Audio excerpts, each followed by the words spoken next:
LRT Oh. Jabodebek dan Tramover dengan teknologi seperti Oi. persinyalan otomatis atau ini brake pun ada otomatis ya di apabila Indonesia melewati nanti. batas kecepatan. Wow, luar biasa nih. Driverless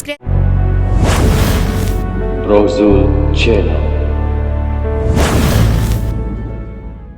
Bismillahirrahmanirrahim. Assalamualaikum. Apa khabar semua? Berjumpa lagi kita di dalam Brozul Channel, guys. Apa khabar anda, orang Indonesia, orang Malaysia, orang Brunei, orang Singapura ataupun di seluruh ASEAN ataupun di seluruh dunia? Apa khabar anda semua? Okey, hari ini saya mahu mereactionkan satu lagi video daripada channel, iaitu Naratif. Anda boleh pergi ke channelnya, klik butang subscribe dan klik tombol loncengnya, tanda sokongan anda juga kepada channel Naratif. Okey, judul yang kita mahu reactionkan hari ini iaitu katanya gak main-main. Apa yang gak main-main tu, guys? Iaitu Indonesia beri kejutan hangat menjelang KTT G20. Apa yang saya lihat cuplikannya tadi sedikit ya.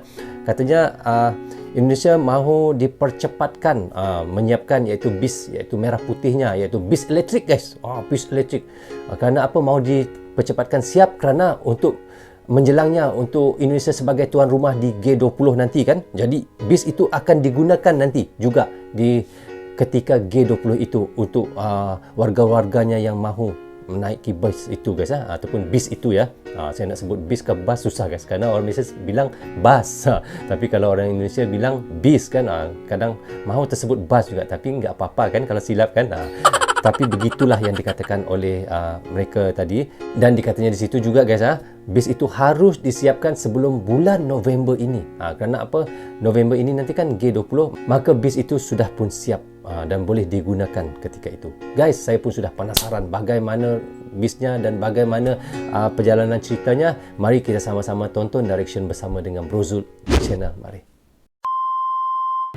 Menteri Perhubungan Budi Karya Sumadi meminta PT Inka untuk mempercepat penyelesaian bus listrik merah putih atau BLMP agar siap sebelum penyelenggaraan puncak G20 pada November 2022. Ini yang saya bilang tadi ya.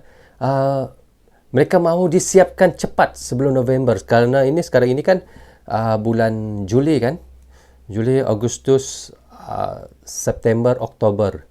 Bermakna ada 4 bulan lagi, harus disiapkan secepat yang mungkin sebelum acara sebagai Indonesia tuan rumahnya untuk di G20. Itu yang dimintanya.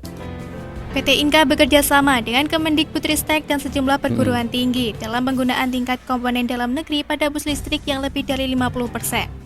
Ya. Kemendikbudristek mendukung pendanaan riset untuk pembangunan bus listrik dalam negeri tersebut.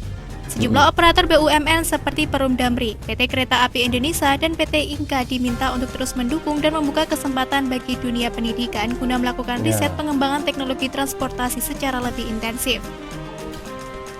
Menteri Perhubungan Budi Karya menyebut jumlah bus listrik yang saat ini disediakan untuk perhelatan G20 akan ditambah lebih banyak lagi. Lebih banyak ya ditambah. Produksi BLMP yang akan digunakan pertama kali untuk acara G20 merupakan penugasan oleh Kemendikbudristek kepada konsorsium perguruan tinggi dan PT Inka. Bis ini adalah orang bilang bis yang untuk acara G20 itu. Dan tidak mustahil nanti bis ini akan digunakan untuk biasa, untuk warga biasa, warga Indonesia juga. Perguruan tinggi yang terlibat dalam pengerjaan BLMP untuk G20 yakni ITS Surabaya, UGM Yogyakarta, Unir Surabaya, dan ISI Denpasar. Budi Karya menjelaskan bahwa sejumlah keunggulan dari BLMP diantaranya yakni dari sisi noise atau kebisingan, suspensi, serta optimasi pengurangan berat kendaraan menjadi lebih ringan. Hal itu dikarenakan merupakan hasil masukan dari berbagai pihak pada pengembangan dari bus sebelumnya. Ya. Adapun BLMP menggunakan komponen yang berasal dari beberapa perguruan tinggi dalam negeri, sehingga TKDN dapat maknanya komponen-komponen yang ada di dalam bis ini adalah buatan anak negeri, guys. Kebanyakannya ya, bukan diimport daripada luar negeri ya. Menjadi lebih dari 70%. Daya tempuhnya pun mencapai 160 km dan hanya memerlukan waktu 2,5 jam untuk proses charging sampai dengan kembali siap beroperasi. BLMP juga telah dipesan oleh Damri dengan sistem by the service atau BTS untuk dioperasionalkan di beberapa daerah seperti Bandung dan Surabaya. Selain meninjau progres terkait dengan bus listrik, Budi Karya juga menyaksikan penandatanganan nota kesepahaman tentang penelitian dan pengembangan kereta ringan berbasis hybrid dan cerdas. Kereta ringan hybrid dan cerdas merupakan pengembangan dari beberapa produk Inka yakni LRT Sumsel, LRT Jabodebek dan Tramover dengan teknologi seperti persinyalan otomatis atau brake ini pun ada otomatis ya, di apabila Indonesia melewati nanti. batas kecepatan. Wow, luar biasa nih. Driverless Grade of Automation 3 yang terintegrasi dengan Internet of Things atau IoT serta Smart Maintenance. Rencananya bus listrik ini akan menjadi kendaraan resmi pada perhelatan KTT G20 Bali. Menteri Perhubungan Budi Karya Sumadi sudah memastikan bus yang sedang diproduksi oleh PT Inka tersedia dan dapat dioperasikan pada KTT G20 pada bulan November mendatang. Menteri Perhubungan Republik Indonesia Budi Karya Sumadi pada Sabtu 16 Juli melihat langsung pembuatan bus listrik sarana angkutan perhelatan KTT G20 di Bali. Ia mengingatkan kepada PT Inka di Kota Madiun, Jawa Timur untuk memperhatikan faktor keamanan terkait dengan rangka bus tersebut dan juga mempercepat proses produksinya.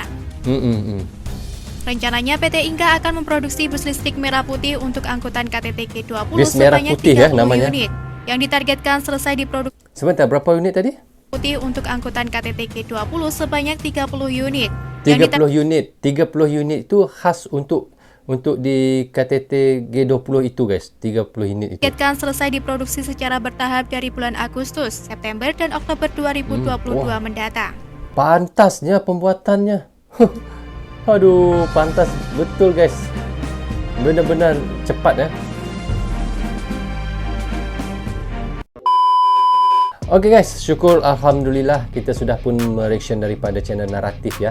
Memang wow, kita lihat Indonesia bagaimana perkembangannya semakin maju ya.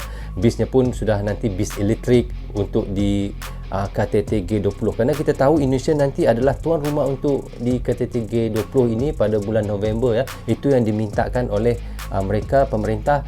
Mereka mahukan bis itu siap sebelum bulan November kerana akan digunakan 30 buah ya, 30 buah bas akan digunakan untuk acara KTT G20 itu nanti yang akan berlangsung di Jakarta. Wow, memang sangat luar biasa guys. Wow, elektrik ya, nggak perlu isi bensinnya lagi lah, nggak perlu isi dieselnya lagi lah ya, kerana sudah menggunakan elektrik.